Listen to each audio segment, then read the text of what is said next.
Sampai selamat dimulai dalam sujud dan menyembah. Saya Seswandi, mahasiswa peserta program pendidikan profesi guru dalam jabatan Institut Hindu Dharma Negeri Denpasar anggaran tahun 2020 dengan nomor induk mahasiswa 2011181061. Pada hari ini, Senin, tanggal 7 Desember tahun 2020, akan melaksanakan praktek pembelajaran yang bertempat di SMP Negeri 4 Timang, yaitu dalam rangka uji kinerja sebagai bagian dari uji kompetensi mahasiswa PTJ. Mohon doa dan restu semuanya. Semoga kegiatan yang saya lakukan berjalan lancar dan berhasil sesuai harapan. Om Santi Santi Santi Om. Sahih.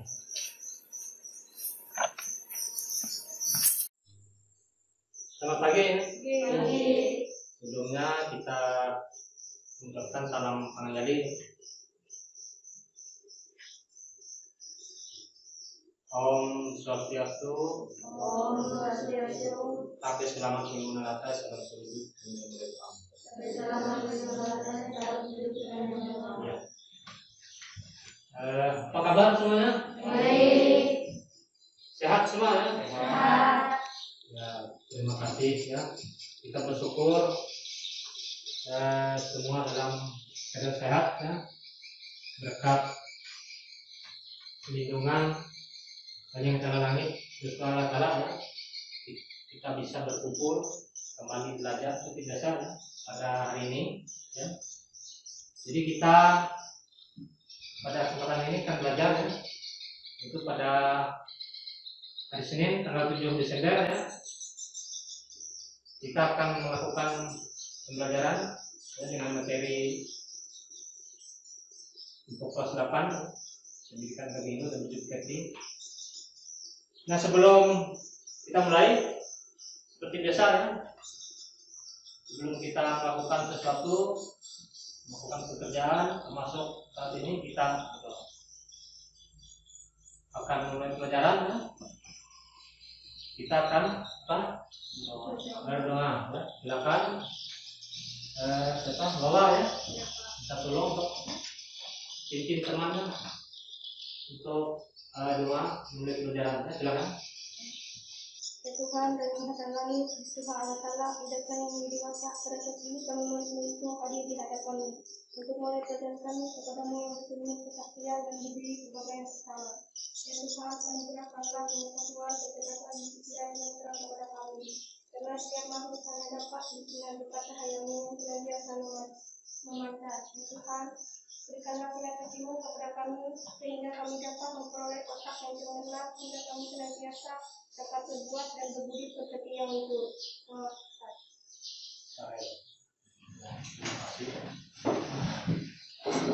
Baik ya.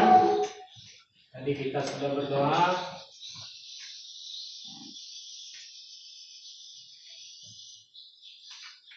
Ada yang hadir?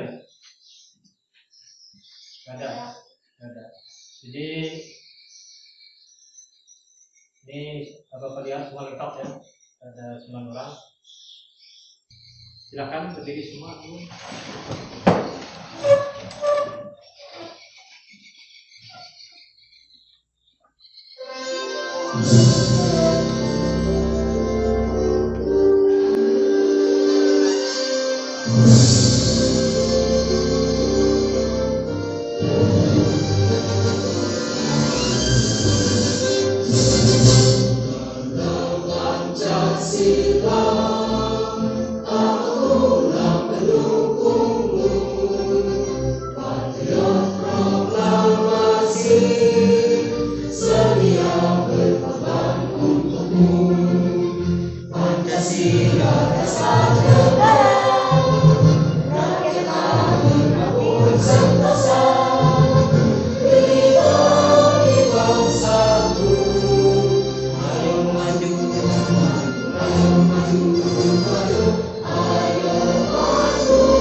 semangat semua. Berarti sudah siap untuk mengikuti pelajaran ya? Siap semua? Ya. Siap ya. Untuk kali ini ya, mungkin kalian bertanya, kita pelajari apa? Kira-kira malam tadi ada yang belajar enggak? Belum? Ada sebagian. Nah, supaya apa? Kalian tahu apa yang akan kita pelajari hari ini ya. Ini perhatikan video di depan ya.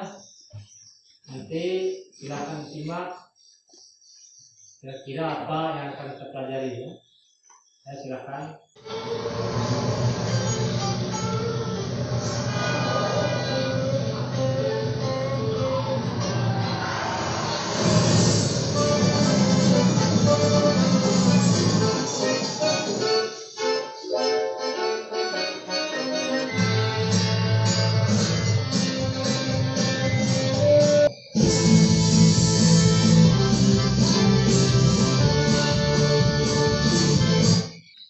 Kira-kira apa tentang apa isi video tersebut? Tentang kematian. Apa? Tentang kematian. Apakah? Tadi awalnya apa? Orang apa? Kecelakaan. Lalu masuk rumah sakit, dirawat ya. Nah, pada saat dirawat itu dia ada apa yang datang? Dokter Yang merawat ya. Lalu selain dokter itu apa? teman Apa? Yang pakai baju serba hitam nih, pakai topeng. Apa? Roh jahat. Itu apa? Kalau di agama Hindu ya, ada yang disebut dengan Dewa Yama. Ya, Dewa Yama itu dewa kematian. Jadi Dewa Yama ini dia akan mencabut roh atau nyawa seseorang yang bila saatnya sudah sampai ya. Itu kita lihat tadi apa ilustrasinya. Jadi rohnya dicabut, namun karena masih saatnya masih belum, orang tersebut belum saat untuk meninggal ya. Jadi kembali lagi rohnya. Jadi intinya dia gagal mati ya. Tidak tadi ya. Nah, jadi dalam agama Hindu ada yang disebut dengan apa? Disebut dengan apa? Atman ya. Jadi Atman itu adalah yang menyebabkan kita bisa hidup ya. Yang menyebabkan seluruh makhluk hidup ini hidup. Jadi Atman itu sumber hidup ya. Nah, berarti untuk hari ini kita akan mempelajari tentang apa? Sifat Atman ya. Sifat Atman dalam Bhagavad Gita. Jadi materinya Atman sebagai sumber hidup dan sloka-sloka terkait Atman ya. Nah, sebelum kita masuk ke materi ya, Atman sebagai sumber hidup ya, dan juga sloka-sloka terkait Atman. Terlebih dulu kita supaya kalian lebih paham ya, harus tahu tujuan pembelajaran kita ya. Ya. Jadi setelah kalian mempelajari materi ini nanti ada tujuannya menjelaskan Atman sebagai sumber hidup ya. Jadi kalian bisa menjelaskan Atman sebagai sumber hidup itu seperti apa ya. Itu yang pertama. Lalu yang kedua, menyebutkan sloka-sloka yang terkait Atman. Ya. Jadi ada dua tujuan pembelajaran dari materi kita hari ini ya. Yang pertama, kalian bisa menjelaskan Atman sebagai sumber hidup ya. Lalu kalian bisa menyebutkan sloka-sloka yang terkait Atman.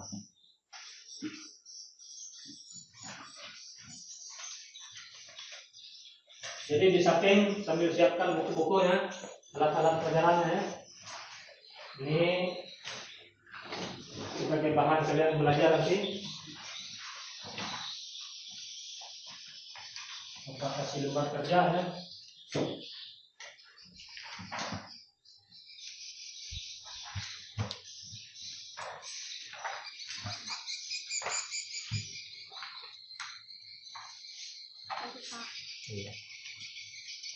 Nah di situ ya, silakan diperhatikan di lembar kerjaan ya. Nah nanti kita ada diskusi ya, ya, diskusi atau tanya jawab. Jadi sebelum selain yang di lembar kerja itu ada materi ya. Jadi ada materinya sudah Bapak kasih di situ. Ada materinya sifat atman dalam ugat kita ya. Itu nanti kalian baca. Nah sambil sebelumnya perhatikan dulu video berikutnya ya. Nanti apa yang ada di video lalu juga yang ada di materi itu silahkan dibaca. Kalian buat apa yang belum kalian pahami silahkan dibuat pertanyaan ya. Jadi tanyakan, nanti kita bahas sama-sama ya. Oke, perhatikan video berikutnya.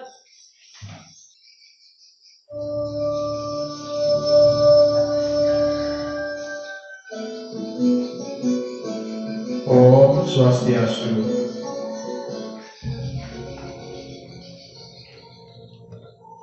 Seluruh alam semesta merupakan ciptaan dari Sang Yang Widi. Dalam agama Hindu, alam semesta disebut dengan Buana Agung, sedangkan makhluk hidupnya disebut dengan Buana Alit.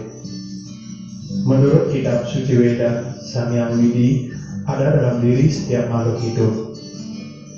Dalam Bhagavad Gita, bab 10 sloka 20 menyebutkan, Aku adalah Atma, menetap dalam hati semua makhluk. Aku adalah permulaan, pertengahan, dan akhir dari semua makhluk. Atma berasal dari kata Am, yang artinya bernapas.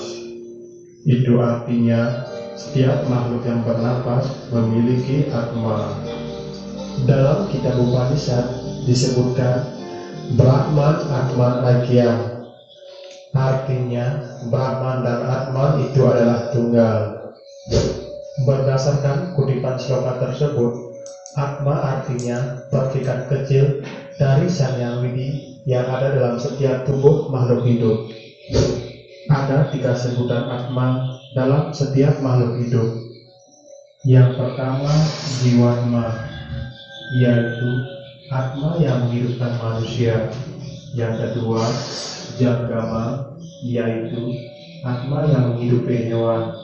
Dan yang ketiga Stawara, yaitu Atma yang menghidupi tumbuhan. Sebagai sumber Atma itu, tiada lain adalah Sang Yang Widi yang disebut dengan Paramatma. Dan Sang Yang Widi sebagai intisari dari alam semesta disebut dengan Adiatma. Dalam Atma Tattva, Atma memiliki 3 fungsi, yaitu yang pertama sebagai sumber hidup, yang kedua sebagai yang bertanggung jawab atas karma wasana atau bekas perbuatan setiap makhluk hidup, dan yang ketiga sebagai pemberi tenaga kehidupan bagi semua makhluk hidup.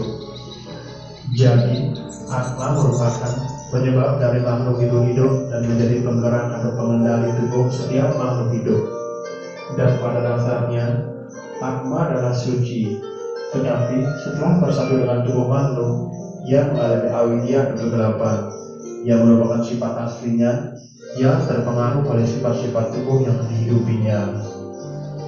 Jadi, dapat disimpulkan bahwa Atma pada hakikatnya adalah sempurna dan suci, karena merupakan bagian dari Sang Yang Widi. Nah, oke, setelah mengamati video tersebut ya, sesuai yang di tempat kerja itu, sambil kalian pahami ya apa yang sudah ditayangkan tadi. Kira-kira apa yang masih belum dipahami, dibuat pertanyaan. supaya lebih paham, ini ada lagi video kedua ya, supaya lebih paham, karena tadi hanya Atman sebagai hidup ya. Jadi perhatikan, jadi sekaligus nanti kita bahas ya. Di dalam ajaran agama Hindu, kita mengenal Atman yang terdapat dalam diri setiap manusia. Atman sering diartikan sebagai percikan terkecil dari Brahman, yaitu dewata atau Tuhan. Dalam kepercayaan agama Hindu, Atman dikenal terdapat pada semua makhluk hidup. Kendati demikian, kita kadang tidak bisa membedakan apa itu Atman dan apa itu roh. Kadang hal ini menjadi perdebatan manusia, sebab banyaknya menganggap Atman sama dengan roh. Padahal di dalam ajaran agama Hindu, roh dan Atman sangatlah berbeda. Di dalam agama Hindu, kita mengenal adanya Panca Mahabhuta, yaitu 5 elemen dasar yang membentuk alam semesta atau Buana Agung, dan badan manusia yaitu Buana Alit. Bagian-bagian dari Panca Mahabhuta adalah: pertama pertiwi, yaitu unsur padat atau tanah; kedua apan, yaitu unsur cair atau air; ketiga teja, yaitu unsur cahaya atau api; yang keempat bayu, yaitu unsur angin atau udara; dan yang kelima akaka, yaitu ruang atau ether. Jika dilihat dari sini, kita bisa membedakan bahwa Atman dan roh sangat berbeda. Atman yaitu percikan terkecil dari Tuhan, di mana Atman itu tidak terpengaruh dengan sifat keduniawian, sehingga Atman tidak terikat dengan adanya Panca Mahabhuta. Contoh, misalnya, di saat proses kehamilan seorang ibu, maka anak yang akan dilahirkan mendapat percikan dari Tuhan, yang disebut Atman, sehingga si anak tersebut menjadi hidup dan dilahirkan dalam keadaan polos. Sedangkan roh, yakni sudah terikat dengan Panca Mahabhuta atau keduniawian. Contoh, misalnya orang yang meninggal kemudian kita melihat hantunya, maka itu sebenarnya yang kita lihat adalah roh yang masih terikat dengan sifat keduniawian, sehingga si roh tersebut masih merasakan adanya ketergantungan terhadap duniawi, sehingga masih gentayangan. Maka dengan penjelasan di atas, kita bisa memahami bahwa Atman dan roh itu sangat berbeda. Sebab Atman merupakan percikan Tuhan yang sudah tidak terikat, sehingga bisa berbentuk apa saja, misalnya seperti cahaya dari sang dewata. Sedangkan roh masih mengalami bentuk seperti dari mana dia berasal, atau masih kadang berbentuk seperti di waktu masih hidup. Misalnya, kadang kita melihat seseorang di tempat lain dalam keadaan sehat, padahal pada kenyataannya, orang tersebut sudah sakit-sakitan di rumahnya. Dalam Bhagavad Gita juga dijelaskan bahwa Atman tidak terlukai oleh senjata apapun, sebab Atman itu abadi dan masih berlanjut. Demikianlah pembahasan kali ini. Semoga dapat bermanfaat dan menambah pengetahuan bagi kita semua. Ya, itu masih terkait dengan Atman ya. Atman sebagai sumber hidup. Jadi intinya roh dengan Atman itu berbeda ya. Berbeda. Nah, berikut lagi tentang sloka-sloka ya. Mungkin di buku di materi itu sudah ada sloka-sloka. Tapi supaya ini sebagai contoh, ada juga ya, sloka yang terkait dengan Atman. Ini adalah beberapa sloka-sloka yang terkait dengan Atman.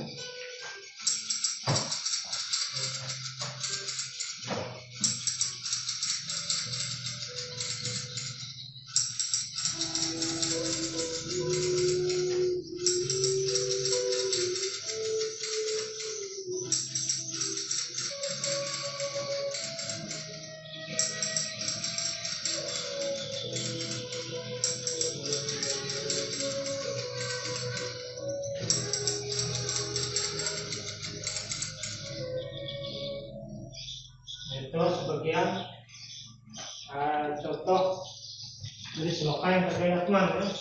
Jadi banyak sebenarnya. Sampai di situ ya. Silakan Bapak kasih waktu untuk mendalami lagi dari yang materi yang ada di lembar kerja ya. Samping video tadi juga kalian pahami, kalian dalami lagi. Itu di lembar kerja ada materi ya. Dibaca ada yang kurang paham, kurang dimengerti, kita bahas ya. Silakan nanti ditanyakan. Silakan.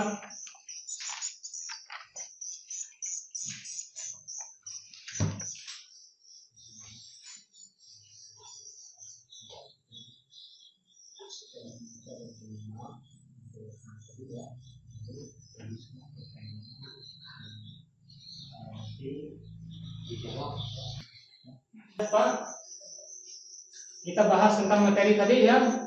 Tadi sudah Bapak kasih waktu untuk membuat pertanyaan apa yang masih kurang dipahami ya. Jadi silakan kalau ada yang mau ditanyakan, yang mau bertanya silakan. Angkat tangan dulu. Ya, Kyo. Silakan. Yang lain perhatikan ya. Apakah yang dimaksud dengan liya pakan wirwikara? Apakah yang dimaksud dengan yapi pakan wirwikara? Ada yang bisa jawab? Ya, Ali, silakan Ali. Sang yang gede melihat dan ada di mana-mana dan juga berubah-ubah yang disebut yapi pakan wirwikara. Sang yang gede ada di mana-mana, dia mampu menjemput seluruh makhluk hidup yang ada di dalam semesta. Iya, jawabannya adalah yapi pakan wirwikara. Itu yang ditanya tadi ya, ditanya sama Kyo. Jadi apa tadi? Yapi pakan wirwikara. Sang Hyang Widi Datang dan ada di mana-mana dan tidak berubah-ubah yang disebut yapi pakan wirwikara. Sang Hyang Widi ada di mana-mana. Dia mampu menghidupkan seluruh makhluk hidup yang ada di dalam semesta. Iya. Jadi intinya ya kan yang ditanya sama Kyo tadi yang dimaksud dengan yapi pakan wirwikara. Itu artinya intinya Sang Hyang Widi meresap ya, meresap atau berada di mana-mana. Jadi jawabannya betul ya. Atau ada yang menambahkan? Ada? Nggak ada. Berarti bisa dipahami ya. Bisa Kyo? Bisa ya. Oke, pertanyaan berikut. Siapa lagi yang mau bertanya? Ya, Yoga. Apakah yang dimaksud dengan jiwatman? Apakah yang dimaksud dengan jiwatman? Ada yang bisa jawab? Dapat. Oh ya, silakan. Jiwatman adalah atman yang telah masuk ke dalam tubuh dan memberikan kekuatan hidup. Apabila seseorang meninggalkan, maka atmanya akan keluar dari tubuhnya. Iya, bagus ya jawabannya. Jadi bisa dipahami apakah yang dimaksud dengan atman ya. Kira-kira Gang bisa dipahami Gang? Bisa. Ya. Yang lain? Nia, ya. Apa ya? Apakah roh itu sama dengan atman? Apakah roh itu sama dengan atman? Yang bisa jawab, ya. Sesungguhnya roh berbeda dengan atman. Roh adalah badan astral atau badan halus yang membungkus jiwatman yang telah meninggal. Roh inilah yang akan dilahirkan kembali dengan segala karma masananya. Iya. Jadi intinya pertanyaan Nia tadi, apakah roh itu sama dengan atman? Sesuai dengan video tadi apa? Berbeda ya. Jadi roh dengan atman itu berbeda ya.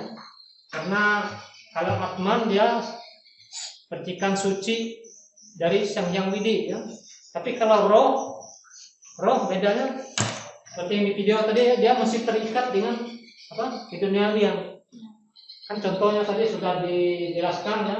Misalnya kalau ada orang yang sakit, tapi kita melihat misalnya kita bermimpi dia dalam keadaan sehat padahal dia sedang sakit ya. Berarti itu rohnya ya. Berbeda dengan atman. Atman itu suci ya. Kira-kira bisa dipahami ya? Ya? Bisa ya? Bisa ya? Lalu ada lagi? Silakan. Ya Pak. Ya, siap ya. Antri. Mengapa atman dikatakan sebagai sumber hidup segala makhluk hidup? Mengapa atman dikatakan sebagai sumber hidup? Ada yang bisa jawab? Ya, jawab. Karena atman adalah percikan terkecil dari Brahman. Atman adalah filosofi dari Brahma atau Krama Atman. Atman adalah hidupnya semua makhluk hidup. manusia, hewan, tumbuhan, dan sebagainya. Iya. Kenapa Atman itu dikatakan sebagai sumber hidup ya? Jadi intinya jawabannya tadi karena Atman adalah apa tadi? Percikan terkecil dari Brahman ya. Jadi karena Brahman itu adalah Tuhan ya, Atman itu percikan terkecil dari Tuhan, makanya sehingga menyebabkan makhluk hidup itu bisa hidup ya. Jadi itu Atman dikatakan sebagai sumber hidup. Kira bisa dipahami ya? Bisa. Lalu tadi apa ya? Ya Pak. Ya silakan Pak.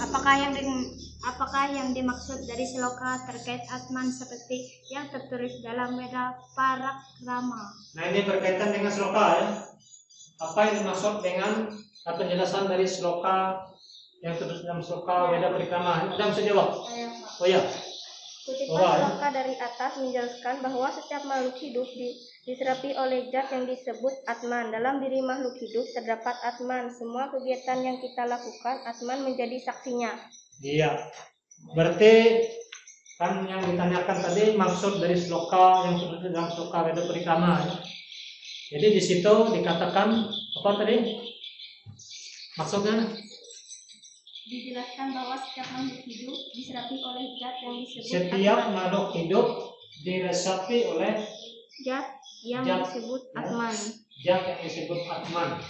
Jadi itu inti atau maksud dari sloka Weda Parakrama tadi ya.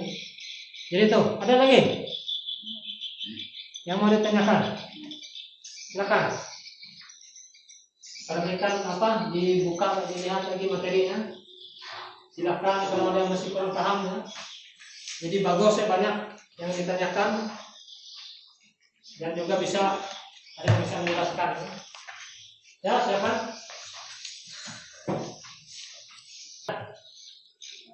Gak ada. Biar kita simpulkan ya. Ya. Tapi sebelum kita simpulkan kita ada permainan dulu supaya semangat semua ya. Ya. Boleh berdiri ya. Ini tadi sudah semangat, diskusinya semangat juga. Supaya lebih semangat lagi kita buat permainan ya. Ya, yang gak tegang. Ya. Jadi permainannya sederhana aja. Yang penting nanti kalian bisa mengikuti dan bisa semangat. Kita permainan gajah semut ya. Konsentrasi. Gajah.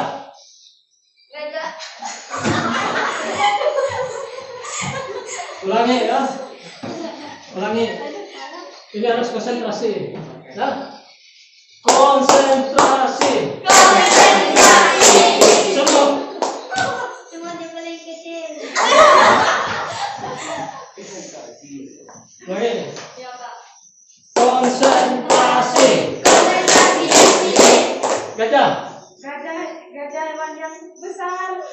Iya. Semut. Semut yang paling kecil. Konsentrasi. Gajah.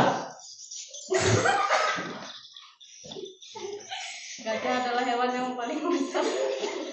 Lambat ya. Konsentrasi mana? Konsentrasi. Semut. Semut adalah hewan yang paling kecil. Semut adalah paling hewan yang paling kecil. So. Konsentrasi. Gajah.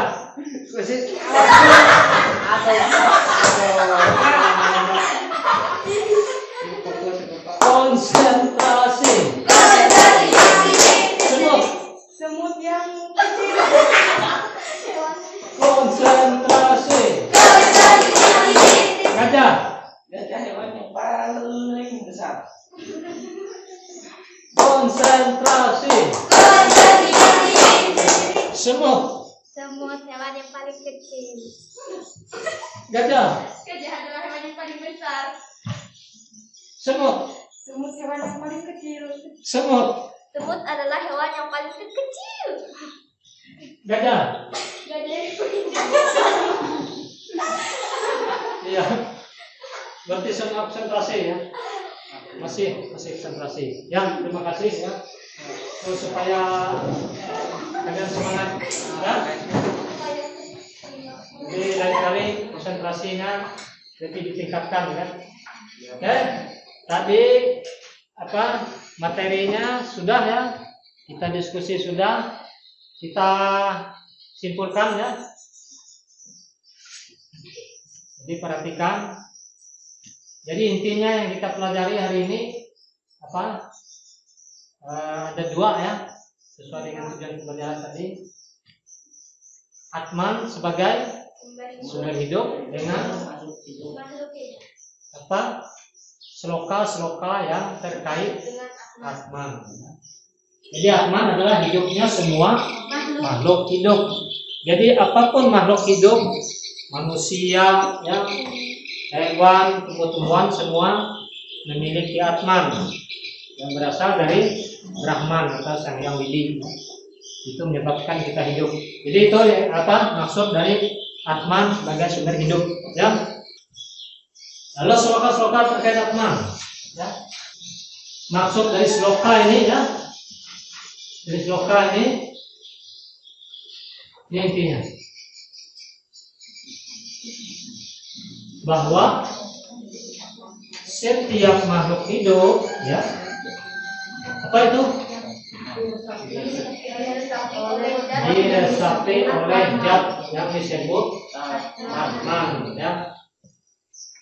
Oke, kesimpulannya seperti itu ya. Kira-kira sampai di sini jelas. Berarti untuk materi Atman sebagai sumber hidup dan sloka-sloka terkait Atman untuk hari ini ya cukup bisa dipahami ya, bisa. Nah supaya Bapak tahu sampai di mana ya tingkat pemahaman kalian ya, kita adakan apa proses ya. Ini ada soal, nanti silakan kalian jawab ya. Supaya Bapak tahu sampai di mana pemahaman kalian ya.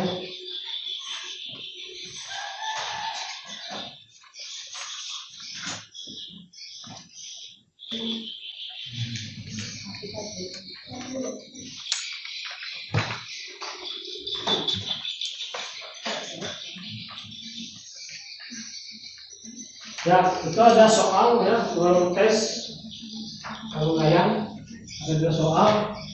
Itu semua berhubungan dengan materi kita tadi. Karena kalian memang sudah memahami ya, saya rasa kalian bisa untuk menyelesaikannya. Silakan dijawab.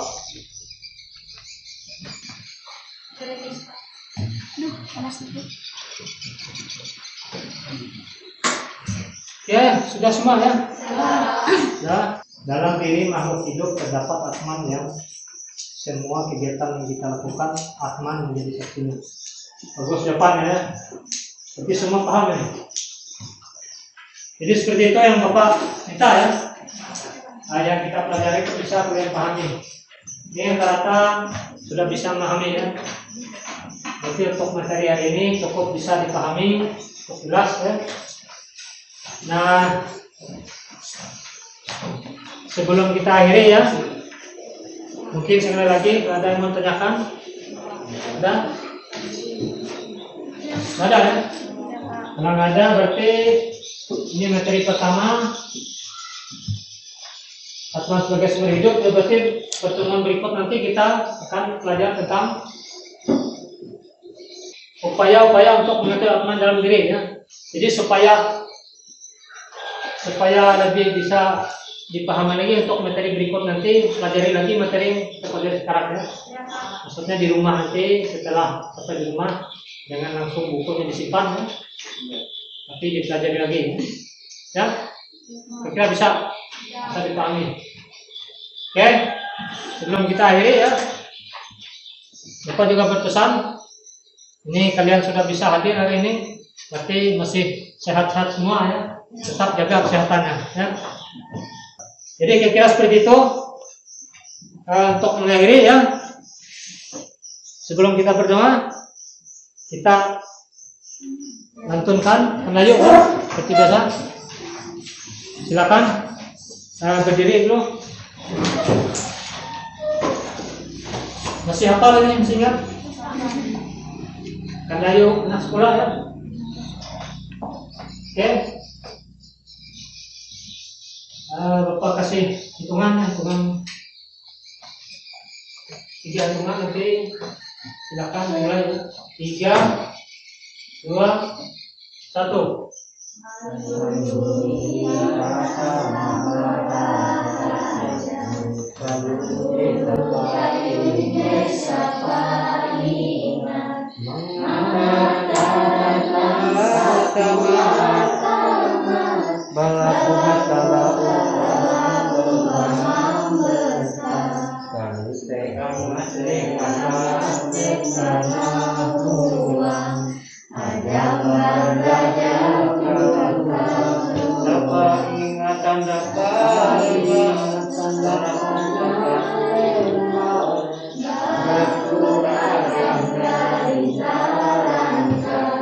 Oke, terima kasih ya. Langsung kita lanjut dengan doa mengirim ajaran. Silakan, Ilin ya, bikin temannya. Mereka ambil sikap ya. Mari teman-teman untuk mengakhiri pelajaran pada saat ini, mari sekali lagi kita berdoa. Silakan semua ambil sikap dengan menjatuhkan kedua tangan di depan dada, berdoa mulai. Ya Tuhan, kami ngatalah kami peristiwa Allah Ta'ala, Ida kami yang diwasa. Pada saat ini kami murid-muridmu akan mengakhiri pelajaran kami. Semoga apa yang kami pelajari hari ini dapat menjadi pedoman dan tuntunan bagi kami semua.